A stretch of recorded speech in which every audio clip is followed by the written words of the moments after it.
और इस बड़ी खबर अयोध्या राजी मामले को लेकर आ रही है, जिस पर chief justice of India Ranjan Gogoi ने फिर कहा कि 18 अक्टूबर तक समाअत खत्म होना बेहद जरूरी है। अगर समाअत 18 अक्टूबर तक खत्म नहीं हुई तो फैसला देना मुश्किल हो जाएगा। अगर 4 हफ्तों में हमने फैसला दे दिया तो ये एक मुअज्जिजा होगा। तो इस वक्त की बड़ी खबर आपको दे रहे हैं अयोध्या अराजी मामले से जुड़ी हुई, जिस पर आपको बता दें कि समाअत लगातार हो रही है। और आज की समाअत में chief justice of India Ranjan Gogoi ने कहा है कि 18 अक्टूबर तक, जिस तरह से पहले चीफ जस्टिस ऑफ इंडिया की तरफ से कहा गया था कि 18 अक्टूबर तक समाअत खत्म कर लिया जाना जरूरी है, एक बार फिर से इस बात को दोहराया चीफ जस्टिस ऑफ इंडिया ने। उन्होंने कहा कि 18 अक्टूबर तक समाअत खत्म होना जरूरी है। अगर समाअत यानी सुनवाई 18 अक्टूबर तक खत्म नहीं हुई तो फैसला देना भी मुश्किल हो जाएगा। और अगर हम 4 हफ्तों में फैसला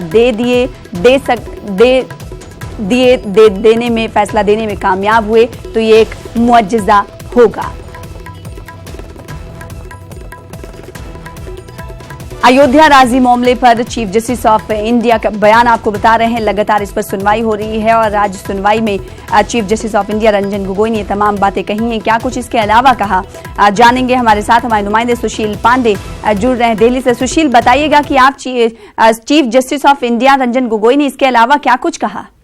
जी देखिए सना, आज मामले की सुनवाई के दौरान चीफ जस्टिस रंजन गोगोई ने सभी पक्षकारों से ये कह दिया है कि 18 अक्टूबर से पहले तमाम पक्षकार अपनी दलीलों को पूरी कर लें, क्योंकि जो परंपरा है किसी भी मामले की, किसी भी मुकदमे की, वो यही परंपरा है कि जो भी जज उस मामले की सुनवाई करता है वो उसको गहराई से सुनने के बाद उसका फैसला उनको सुनाना पड़ता है।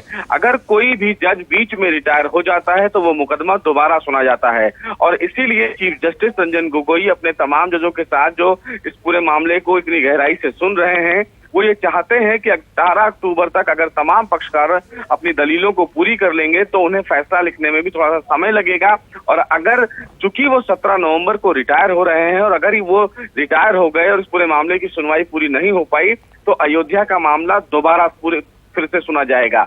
और इसीलिए चीफ जस्टिस रंजन गोगोई ये चाहते हैं कि जल्द से जल्द तमाम जो पक्षकार हैं वो अपनी दलीलों को पूरी कर लें, ताकि आने वाले समय में इस पूरे बड़े मामले को लेकर एक बड़ा फैसला सुप्रीम कोर्ट सुना चुके। और इसीलिए आज चीफ जस्टिस रंजन गोगोई ने एक बार फिर दोहराया कि तमाम जो पक्षकार हैं वो 18 अक्टूबर तक अपनी दलीलों को पूरी कर लें, उसके बाद उन्हें अतिरिक्त समय नहीं दिया जाएगा। राजीव धवन की तरफ से कहा गया कि सूट नंबर 4 की तरफ से उन्हें अभी बहस करना है, लिहाजा कुछ अतिरिक्त समय, अगर वो समय शनिवार का भी होगा, उस दिन भी वो बहस करना चाहेंगे। इस पर चीफ जस्टिस ने अभी कोई सहमति नहीं जताई है, लेकिन बावजूद इसके चीफ जस्टिस की बेंच 5 बजे तक रोज इस मामले की सुनवाई कर रहा है। तो उम्मीद ये है कि सुप्रीम कोर्ट ने आज ये साफ कर दिया है कि 18 अक्टूबर तक इस मामले में अब और भी पक्षकारों को नहीं सुना जाएगा, यानी कि अब फैसला नवंबर से पहले आने की उम्मीद पूरी तरीके से तय है। जी सुशील पांडे, जिस तरीके से चीफ जस्टिस ऑफ इंडिया ने ये बात एक बार फिर से दोहरा दी है, ऐसे में जो तमाम पक्षकार हैं,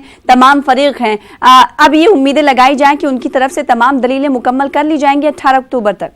जी बिल्कुल, देखिए चीफ जस्टिस का ये आदेश है और उन्होंने साफ तौर से कहा है कि तमाम जो पक्षकार हैं वो अपनी दलीलों को किसी भी तरीके से कॉन्क्लूड करें और 18 अक्टूबर से पहले अपनी दलीलों को पूरी करें। मीनाक्षी अरोड़ा जो एएसआई की रिपोर्ट पर मुस्लिम पक्षकारों की तरफ से अपनी दलीलें दे रही हैं, उन्होंने कोर्ट को आश्वस्त किया है कि वो आज अपनी दलीलें पूरी कर लेंगी। उसके बाद हिंदू पक्षकारों की तरफ से 4 दिन का समय लगेगा। उसके बाद सूट नंबर 4 जो है उस पर राजीव धवन बहस करेंगे।